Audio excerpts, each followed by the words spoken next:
Good evening, everybody, and welcome back to the Celtic Way YouTube page, X page, and Facebook page as well. My name is Ryan McGinley. Tonight, I'm delighted to be joined by Tony Haggerty, who I was with at the game this afternoon. A little bit of a belated show this evening, but we thought better late than never. Get all the work done, get the player ratings up, get everything sorted, and then we both do the briefing from the house, which I think will probably be better off in terms of connection anyway. So I don't think anybody will be complaining. Besides, we're talking about another 3-0 win, another win for Celtic in the Scottish Premiership.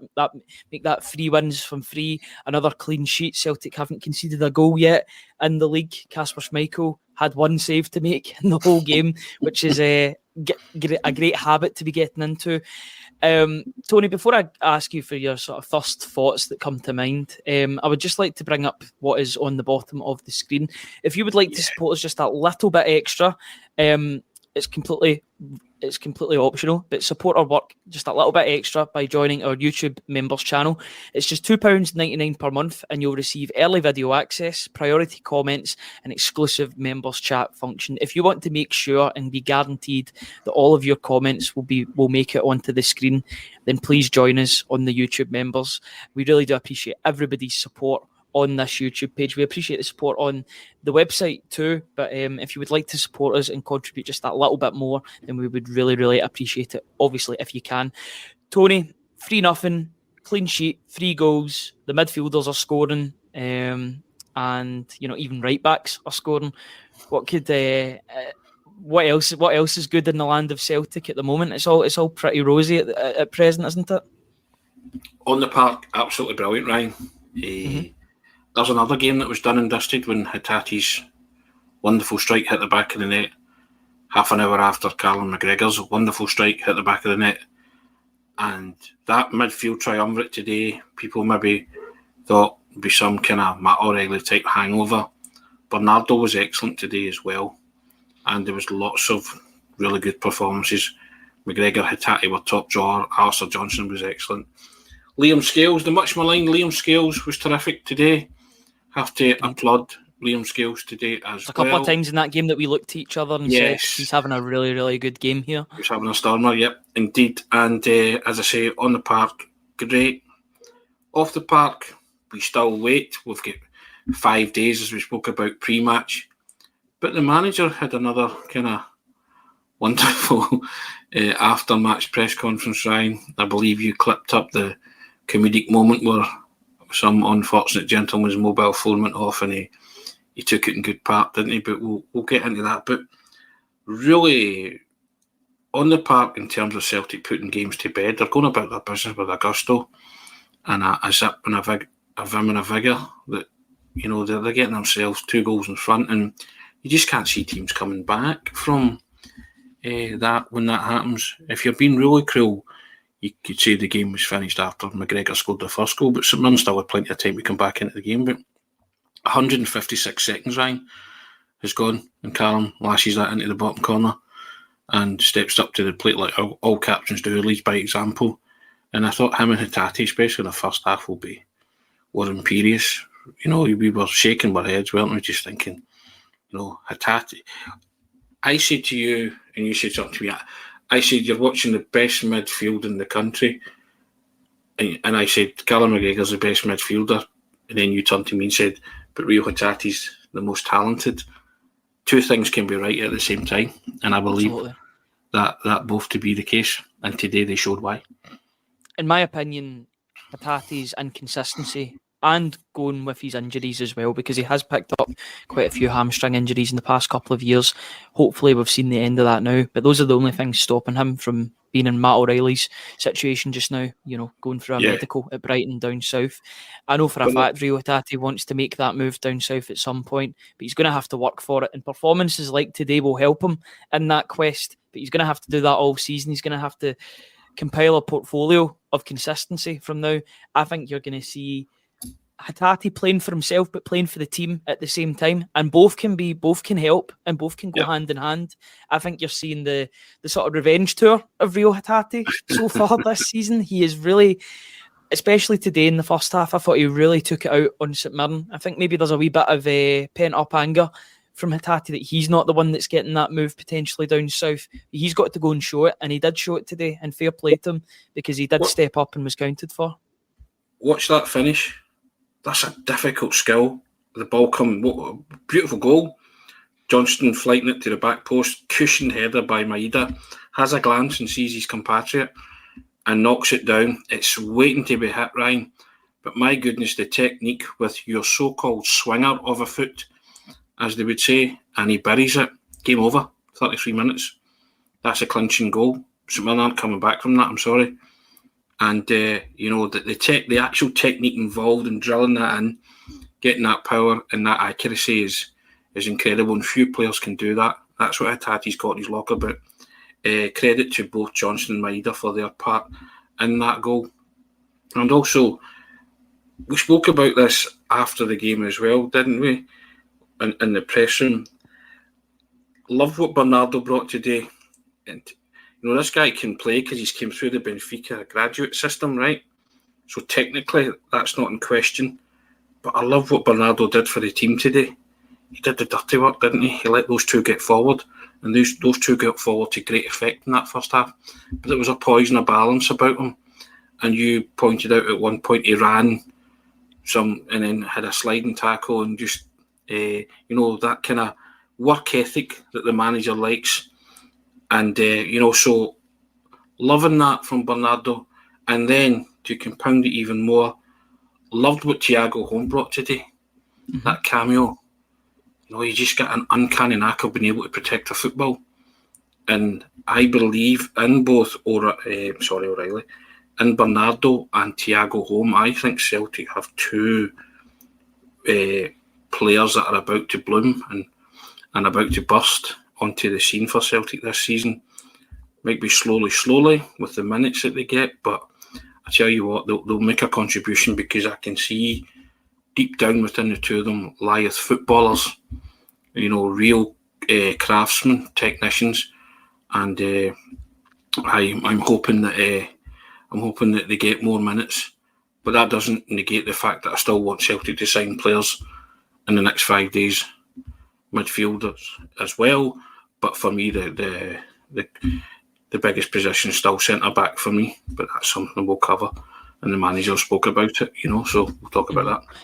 Do you want to go through the goals? And I want to bring up a bit of a generalisation of the 3 goals. All 3 goals are well worked. They're all really good, and they're really good team goals. But all 3 of those goals come from assists by the wingers on the park this afternoon.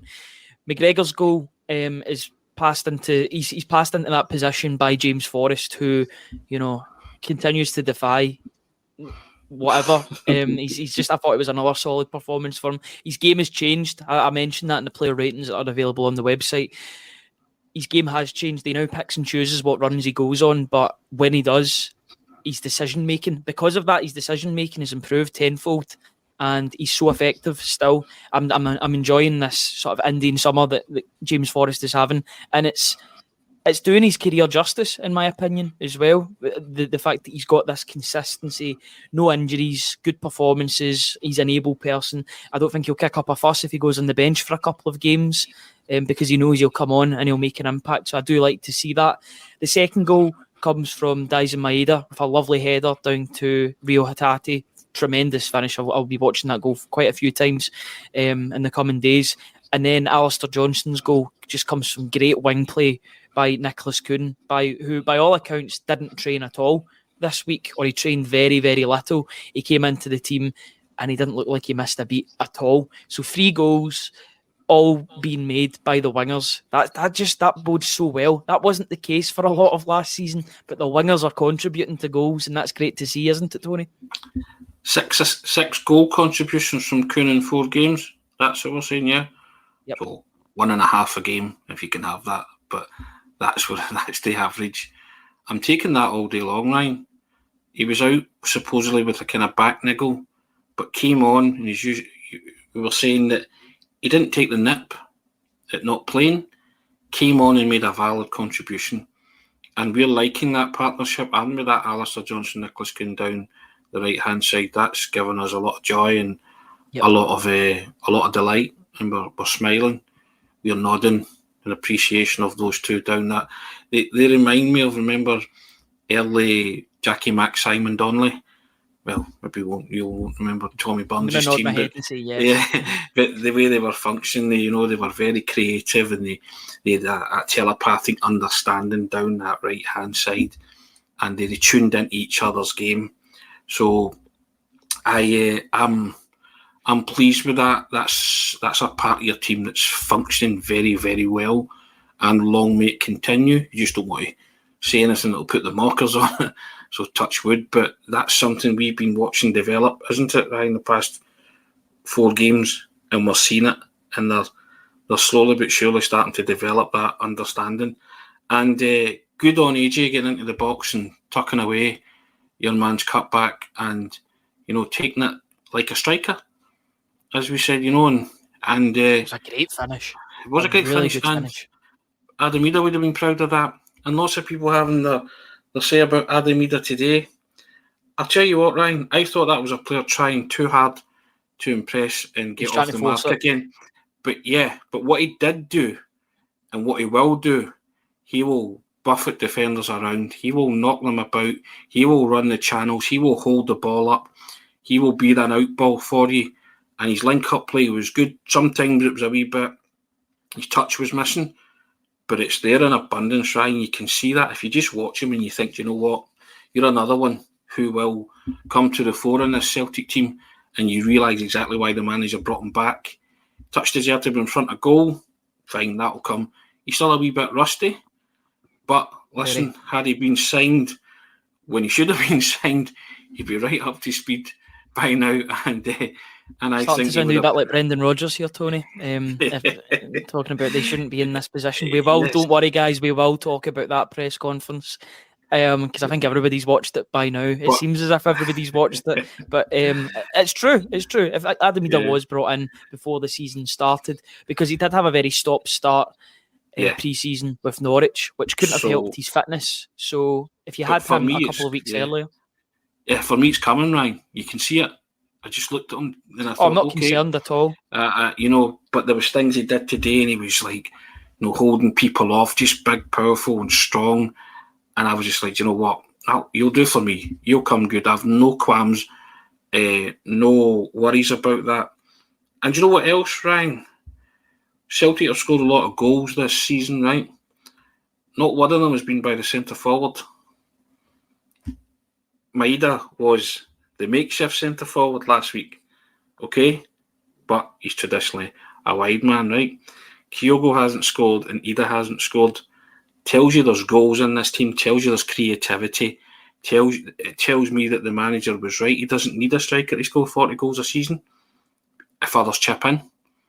And I like that. First thing Kyogo did, one of the first things he did when he came on was slam a one-on-one off the goalkeeper. And you turned to me and said, I wish he would get off the mark. And I said to you, maybe he's waiting until next week. And you just you just laughed and said, well, that would be the optimum time. And you wouldn't put it past him. You wouldn't put it past Adam Ida or Kyogo to get off the mark in next week's game, depending on who starts. But I'm still happy with my strikers. Normally you would think if your strikers aren't scoring, it'd be cause for concern. It's not cause for concern because there's goals all over this team. AJ gets on the score sheet today by waltzing forward, Rio Tati, Callum McGregor. I mean, Callum McGregor's 2 goals this season are goal of the season contenders already. And we're not even out of August. Yeah, and both Fatati's goals this season have been good too. So they're helping while the forwards are still fine-tuning their tools or fine-tuning their shooting boots or whatever. The midfielders are taking up that role and that opportunity to get goals, and that's great to see in the wingers too. The wingers are making goals for players. You've got defenders scoring 2. Liam Scales scored in the first game of the season. It's good that they're doing that, but at the same time, you will eventually want to see your forward scoring, and I think there's no better time than next week against Rangers. And you've got 2 strikers that have got a habit of scoring against Rangers in big moments. So, it's down to those 2 basically, isn't it, Tony? And see if you're Rangers, that's a cause for concern, is it not? That they haven't opened their account domestically.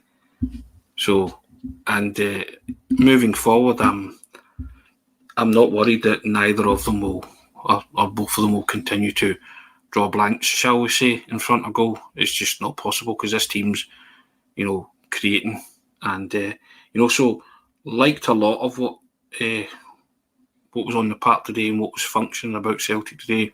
Not a lot malfunctioned, so I'm happy. But in that sense, that's fine. But we still need players, Ryan, because there's loads of improvement in this team. Team are playing really well. The manager's got them where he wants them, and they are swatting teams aside. But on Thursday, you will take the step up in class, or you will find who you're going to play in the Champions League, and you will need players for that, a calibre of player, a quality of player, to be able to cope with teams. The way you do to domestic opposition is the way teams will try and do to you when you raise the bar and you raise that level. So that's why we need players to come in. I'm hopeful for 4. I'd settle for 3. We shall see what happens, Ryan. But the manager was asked by myself, in the context of the season, how big a week is this with the transfer window, the Champions League draw, and the Rangers game coming up, and he gave a very full answer, didn't he? He certainly did. We're going to split up this video into 2 sections, and we've kind of spoke about the game, and I think we've spoke about everything that we need to speak about. Is there maybe the last point before we get on to the press conference is maybe talking about Cameron Carter-Vickers, who I think did have a bit of a shaky game this afternoon. I think it's fair to say that now his default is a 7 or an 8 out of 10. I would have given him a 6 at a push, I think, today. I did give him a 6 out of 10 in the player ratings. Yes, he kept a clean sheet, but I just thought some of the stuff that he was doing, and he did it last week, and I not gave him the benefit of the doubt, but I was like, okay, it didn't cost anything, but I'm starting to see a bit of a pattern emerging with, I don't know if there's a lack of a lack of confidence in what he's doing at the moment, or it just seems as if he's making errors, and these are errors that will get capitalised on by better teams. It didn't cost Celtic today, but I think in the long run, especially in the Champions League, and I do expect him to lift his game in the Champions League because he has done it before, but it was a bit shaky today. Would you agree with that, Tony? I flagged it last week, and I said there was things creeping into his game that were very uncharacteristic. It's another uncharacteristic game from Cameron Carter-Vickers today. I think it's fair enough to say that. That's not a criticism. These are observations on certain players who, by his high bar, he's fallen extremely below it, high bar. hasn't he? Yeah, exceptionally high bar. Yeah, unbelievably high. It's noticeable when he drops below that, and he's dropped below that. To my opinion, the past 2 games, people saying he's had a bad start to the season. I'll give him last week and this week as the 2 games where, like you, he wasn't Cameron Carter-Vickers 8. I'd probably say at Easter Road as well, though. I would actually go as far to say the 3 goals, the 3 games. I don't know so much about that. But, well, we had that one moment where he got skinned, didn't he? And the guy crashed the ball off the bar. So, and the Carter-Vickers have all would have cleaned it. It's a high bar. That's the thing. When these mistakes are made, you are going to... So and you he's a latch onto that success. Yeah, you latch onto that because he's so reliable and has been. So that's fine. I can live it, Ryan, if it doesn't cost you. I'm talking about next week. I think he'll be back to, hopefully he'll be back to his normal self. Yeah, picking, guys. We are picking, but that's the way it is. But that's not, as I say, we're not having a go at him. We're mentioning the fact that there's been some uncharacteristic errors of judgment.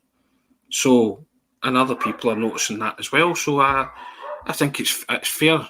It's a fair point to bring that up. You're asked to critique the match. You're on here doing the post-match analysis. So that's part of our post-match analysis. So I'm not saying he's not morphed into a terrible player overnight. You've just noticed that high bar that he set. Past couple of games for me, just slightly shaky, but not the Cameron Carter-Vickers that we know and love, and has been the role model of consistency the past couple of seasons. But it's like everything else. I think next week he'll be back to his normal self because adrenaline carries you through, and he's a big game player. And so I thought Scales, of the two central defenders today, Scales took the plaudits, and because he actually worked in tandem with Cameron Carter-Vickers, and Scales dealt with everything really well. There was one point the two of them nearly collided, Ryan, but I think the communication was there, and Carter-Vickers told him to deal with it. Yeah, so he dealt with it, and then there was an absolute textbook piece of defending when Liam Scales slid in and cleared the ball, and it would have been a certain St Mirren goal. So it gets a tough time sometimes by ourselves, but Liam Scales today I thought was terrific, and of the two, it was Liam Scales 8 today for me, and normally it's the other way around. So that I think you've got to give praise when it's deserved, and you've got to sort of turn around and say, okay, you've had your, I would say, temporary wobble, Ryan, for Cameron Carter-Vickers. But it's a wobble, it's a slap, it hasn't cost anything. Form is temporary, class is permanent. So you've tripped over, but you haven't spilt your drink, is basically the analogy that I would use for Cameron Carter-Vickers at the moment. He's fine. He will be fine. I expect him to put in an 8 out of 10 performance next week. He always turns up for the big games. That's the reason why he's on an even more extended deal than what he was on previously. That's why he got the 5.5 year deal when he signed in the middle of January in the transfer window. I think we should talk about the press conference, shouldn't we, Tony? It was the main. I mean, yes, there was a game of football that was played, but there was also a 12-minute tour de force of Brendan Rodgers at his very best. The only way that he can probably do it. He answered absolutely everything. And the thing that I like about Brendan Rodgers for me is that he is his own person. Yes, he is an ambassador for the club, but he's his own person, and he will call out things if he isn't happy with the way things are going. And he's well within his right, because Celtic are playing really good football at the moment. He's doing his job on the park to make things tick. What he isn't getting off the park is the signings, and that was one of the things that he said that really did stand out to me, was the comment about we shouldn't be going into the last week expecting big signings. We shouldn't, but that is the place that they're in. For me, that was a bit of a shot or a dig at the previous recruitment team of Mark Lawwell and Joe Dudgeon, in my opinion. That's the way I interpreted it. People might see it differently, but that was the way that I saw him speaking. I think he was saying it needs to be remedied, and I thought it would have been remedied already. We were talking about that over the summer, so I'm guessing it's after this window. You will see some changes in that department, or some new faces in that department. But I thought it was a great press conference today. Tony, do you agree? Another shot over the bow, isn't it? Yeah. But he spoke like a man who seemed, underlying takeaway from me was he seemed like a man who was confident that things were happening, or things were moving in the right direction, and that he was going to get players. Now that might be misplaced, given the track record of those above him, but he didn't seem too perturbed or annoyed, because at one point he said, "We'll get the players in," didn't he? And he did say that, and he didn't backtrack in it. So I'm, we've called him this for a while, box office Brendan. He was box office Brendan again today. He was just, and again he can say he's saber rattling if you want, but he is just telling people, right, we've got a week to sort this out. Shouldn't be in this position, but come the end of this week, if we sort it all out and things happen that I want to happen, we'll be in a very good place. Again, Ryan, this is all we've got to go on, the manager's words. And if he didn't feel that was going to happen, I think he would be far too tetchy. He wouldn't be as relaxed as he would be, would he? Cracking jokes and all that kind of stuff. I think there was something underlying there that Brendan Rodgers knows might be happening, could be happening in the next few days. We're hoping that's the case. But I just thought he gave the demeanour today that this is my football team. I've got them playing well. We're in a good spot. I get what I want. We're going to the next level here. We're going in this competition to compete. not participate, as he said before. But if he gets what he wants, then he knows that he can work his magic with the players that he brings in. So I don't know, I could be totally wrong in that. Celtic might not bring in any players, but he seemed to me to be a man who was holding a wee bit back there, Ryan. Yeah? Yeah, he even said that himself. That was the last question, and I wanted to actually read that out. It's good that you said that. So he was asked why recruitment has taken so long in this window. The first sentence is very telling here, because he did hold back. He's better at this than he was at the first time around. Yeah. I think he wore his heart on his sleeve the first time around, and he's more measured. He even talked about that in Friday's press conference. He said, there are a number of things, but I won't go into it here.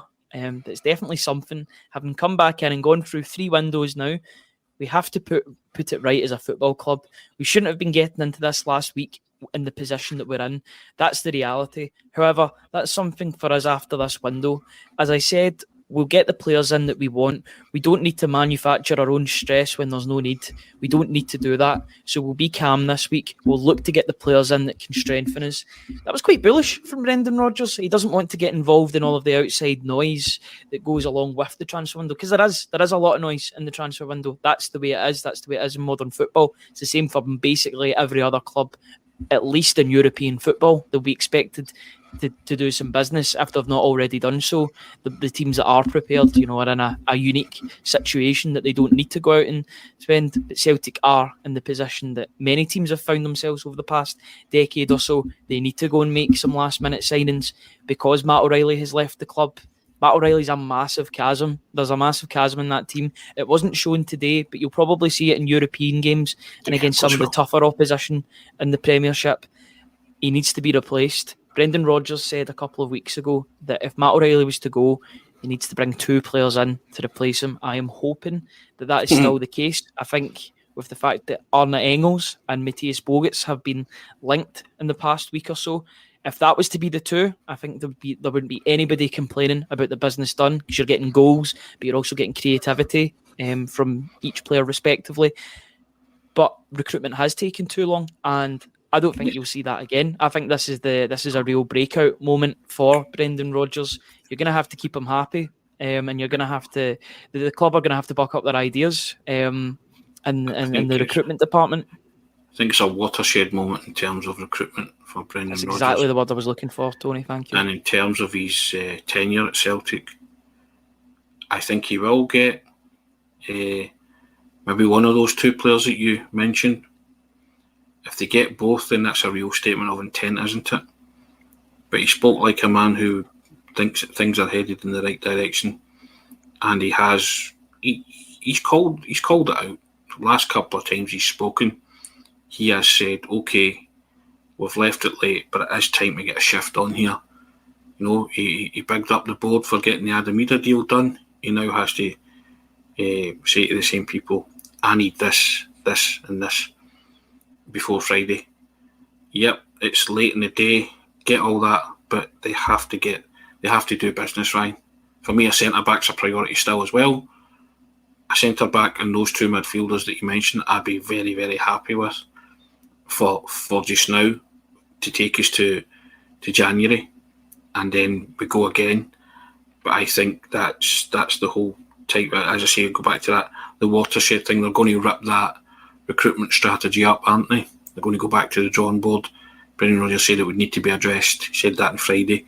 Something they're going to have a look at. And I think after this window, they'll look at that. They'll go through that with a tooth comb and a fine microscope and see, right, where can we improve? What can we do better?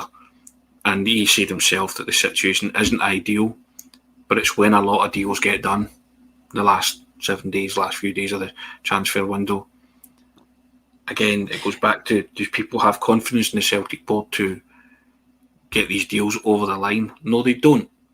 But there's a different man at the helm, and I think he's pushing for a lot. And it would be brave people at the top of your tree to deny Brendan Rodgers at this moment in time what he wants from this transfer window. To deny him again, really, after the first time. Yeah, well, around. Okay. But the Celtic board and the Celtic hierarchy, whoever whoever you talk about, whether that's Peter Lawwell, Michael Nicholson, Chris Mackay as well, they all knew what they were going to get when they brought Brendan Rodgers in. An elite level manager. We talk about it almost every week on this podcast. He's an elite level manager, but he also demands to be backed in the transfer window. And if you don't back him in the transfer window, then you're going to hear about it from the manager in press conferences, because he's his own man. And I think that's what especially Celtic supporters really like about him, is the fact that he does hold the club to account. He's like not an independent contractor, but somebody that's out with, that yes, he gets on with the hierarchy. We know that. That's the reason why he's back. Yes, there was some bridges that were rebuilt prior to his return in 2023, but he does hold them to account, and that's good to see from the manager. I like to hear this, and I'm happy that he's confident that he's going to bring these players in. He's talking about the fact that there's a lot of work. There's a lot of work to be done in this next week, in the next 5 days. It's not even a full week. That window shuts on Friday at 11:30. Time is of the essence. You would be hoping that there is movement going on in the background right now, if not yesterday.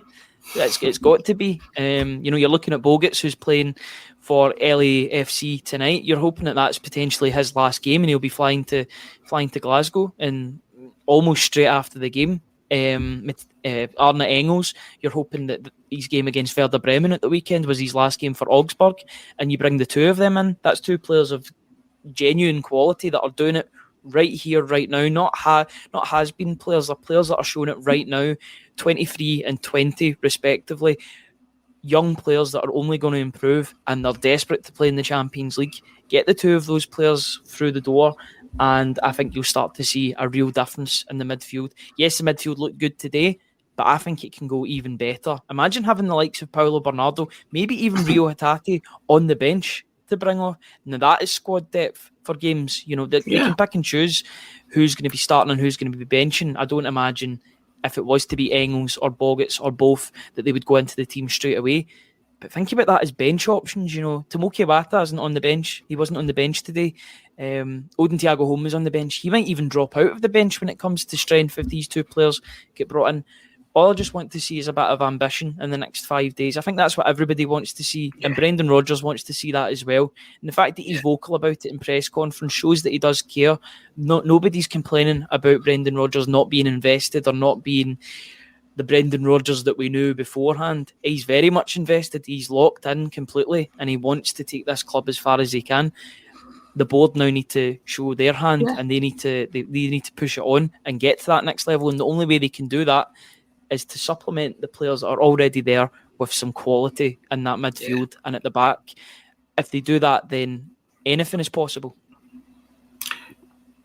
Peter Law said that at the AGM that they want to provide, a world-class team and a world-class operation and everything that they do. The only world-class thing about Celtic, the football operation right now, is the manager.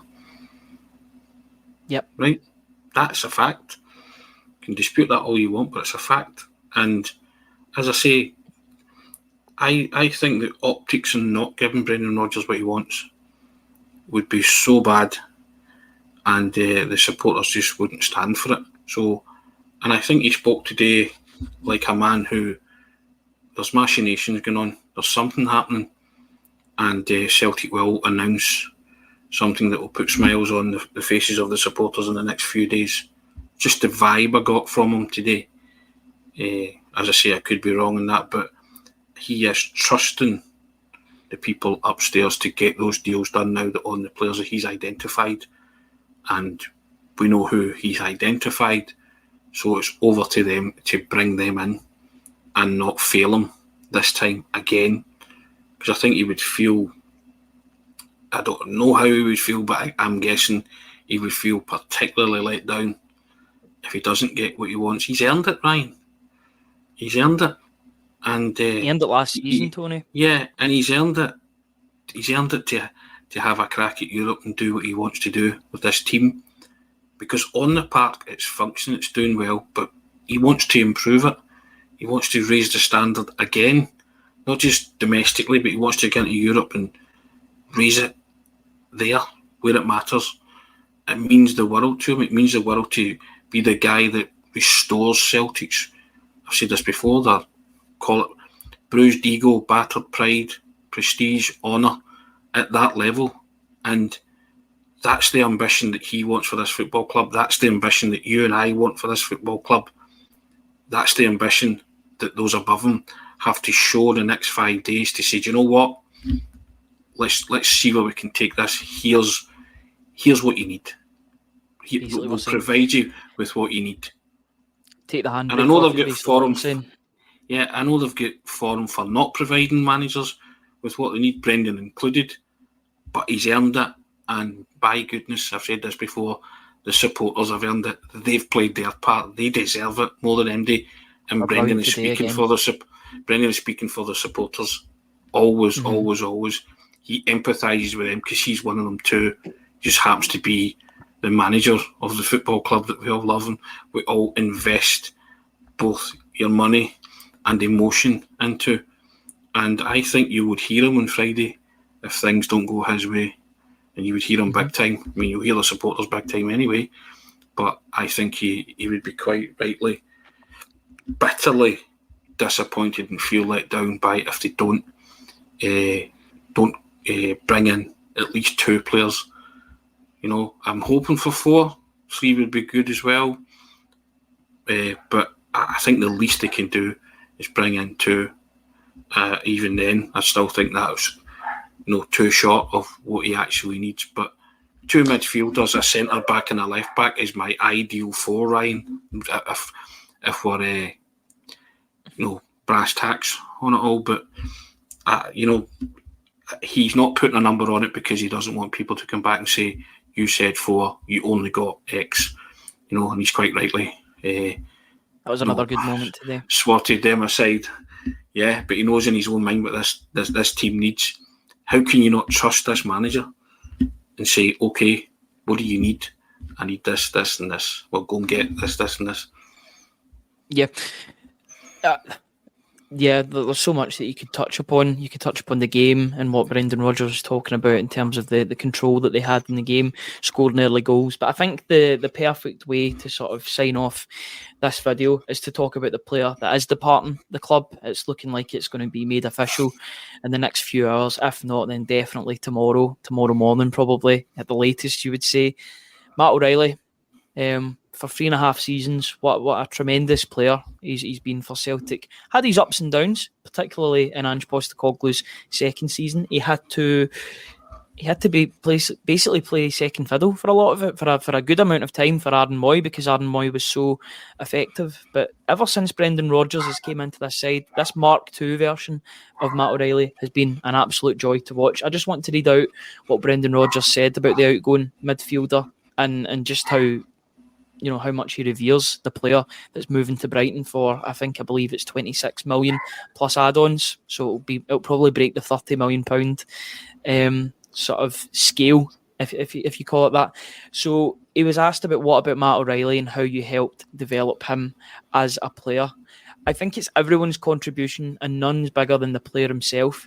I think when I came in last summer, he obviously never had the goals tally. He never had that end product to his game. I think he probably felt the trust that I'd given him to play lots of minutes and develop his game. And obviously all the coaches do great work with him. But I think for Matt, it's been a real pleasure to work with him. I have to say, as a coach who's coached many players, he did everything he could to be the best player that he could be.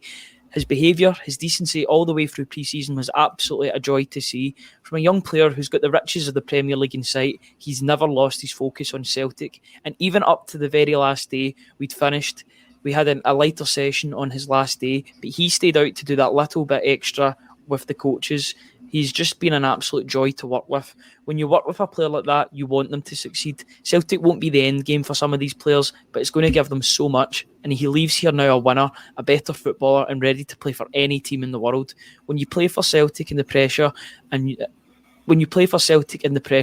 become a winner.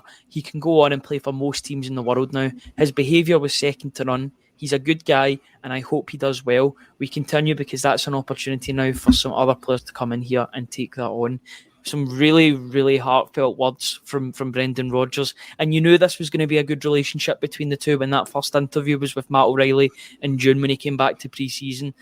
All of a sudden, you seen that twinkle in Matt O'Reilly's eye and said, I like this manager. I like the way this manager works. I can get used to this. And you seen that. A Player of the Year. Cannot believe he didn't win. He didn't sweep the board with his Player of the Year. But that's a conversation for a different day or a previous day. Get over it. Yeah, I'm sure Matt O'Reilly's fine with it. You know what I mean? He's not caring. 30 was it 37 goal contributions in all competitions? You know, that's just incredible for an attacking midfielder. I'll give the floor to you, Tony, for what you want to say about Matt O'Reilly, but I think you'll struggle because I think Brendan Rodgers touched every single base there. Brendan nailed it, didn't he? I said before that this guy was the epitome of what a Celtic player should be, both on and off the field. This man represented your football club with everything that he had. He was a joy to watch. He was a joy to listen to. And he goes with every Celtic supporter's blessing that he's gone on to, hopefully bigger and better things and play for, any club in the world. And you trust his judgment on that he's gone to a progressive Premier League club in England, in Brighton, and see where it takes him. We have been instrumental in that journey. And I'd also like to say that the previous presenter on this, Sean Martin, and myself called that very early in Matt O'Reilly's tenure. We both said this guy's going to world domination because we felt he was that good. You know what you're watching sometimes. And for 1.5 million to get £30 million from, a Scottish record transfer fee, which will reach the £30 million mark in add-ons, it's a fantastic piece of business from Celtic. Celtic's been good for Matt O'Reilly. Matt O'Reilly's been fantastic for Celtic. We always say it, Ryan, get them at that age where they're desperate to impress. And however long you stay for, give us everything that you've got. And Matt O'Reilly gave Celtic everything they've got. And we are now, we'll be stitched into the fabric of his heart, Celtic. He will be a Celtic supporter till the day he shifts off this mortal coil. And he will always be fondly remembered because of what he gave to the club. Gave you so many brilliant moments. But allied to that, he was everything that a Celtic player should be. He represented your club fantastically. And he made you proud to be a Celtic supporter. And he will make you proud because he will, like Joe Hart, he will spread the good gospel of Celtic whenever and wherever he has the chance. And these guys are the best non-paying ambassadors you can have for your football club. And any young player out there who fancies a crack at something wonderful, come to this football club because we'll provide it. We'll provide that platform. And I think that's what makes Celtic appealing to your likes of your Arne Enkels, Matthias Bogut's, and that's what I think that Celtic, that's a massive carrot that Celtic can dangle in front of them. And everything you hear and you read about Matt O'Reilly, you just applaud, don't you? And you say thank you for the memories, Absolutely. Matt. Go and take the football world by storm, or even more by storm, and you will now follow and chart his career trajectory. And it's a guy who, lots of people say this, but Brendan said it there, he's genuinely someone who you wish every success and happiness in the world, because he gave Celtic supporters that whilst he was here. Yep. Just a very, very good player. And every day you think, thank goodness Riley McGree turned Celtic down, because he was the first choice and Matt O'Reilly was the second choice. That's got to be one of those sliding doors moments. Absolutely brilliant. The way that's worked out for Matt O'Reilly especially has been absolutely tremendous, and he deserves all the success. I will be following his career with great interest and hope that I'll make this prediction, I think, about Matt O'Reilly. He spent 3.5 years at Celtic. I don't think he'll spend that at Brighton. I think he'll be there for a season, maybe two, and then move on to Liverpool, Man United, Chelsea. I think he's that good. I think he will be that good. His trajectory. I think the bigger teams in the Premier League have missed a trick with him. But Celtic have got the fee that they wanted. They got their valuation, and that's the main thing. Maybe a sell-on would have been good in there, but the bigger teams will pay through the nose for him in 18 months, Ryan, 2 years, if that. Yeah. So it's like, and Matt O'Reilly himself will notice, and I say this as well, he will not receive that hero worship and adulation from our support anywhere else in the football world. Because he'll still get it from Celtic supporters when they see him. Yeah, I hope we can speak to him down the line as well. Fingers crossed he'll be one of the guys that we can bring on for a big interview. Joe Hart as well. I would say the two of them have probably got loads of stories to tell about both working under Ange Postecoglou and Brendan Rodgers. But yeah, wish him all the best. It looks like that's going to be made official in the next few hours, if not in the next day or so. So the hunt for Celtic's replacement or replacements for Matt O'Reilly continues. On the park, everything's pardon. Celtic haven't conceded a goal in the league yet. They've only conceded one goal in all competitions. The next game ahead is the small matter of Rangers at home in the Glasgow Derby. Before then, we've got the end of the transfer window. We've also got the Champions League draw. So it's going to be a very, very exciting week for Celtic. And we hope that you can join us on the Celtic Way as we document every bit of it as it happens. Tony, it's been an absolute pleasure to have you on today, both pre and post match. Pleasure to be at the game with you as well. Good to, it's been a great day all in. Just finally, if you want to support us just that little bit more, press that join button on the YouTube page. £2.99 per month, and you can be a YouTube member, and you'll receive early video access, priority comments, and exclusive members chat functions. Thank you very much, guys. Thank you to this over 700 people that are watching this, even though it's been hours since the game finished. We really do appreciate that support. We'll be back at 10 a.m. tomorrow to discuss all things Celtic with Hamish. But until then, have a very good rest of your Sunday evening, and enjoy whatever you're doing. Thanks, guys.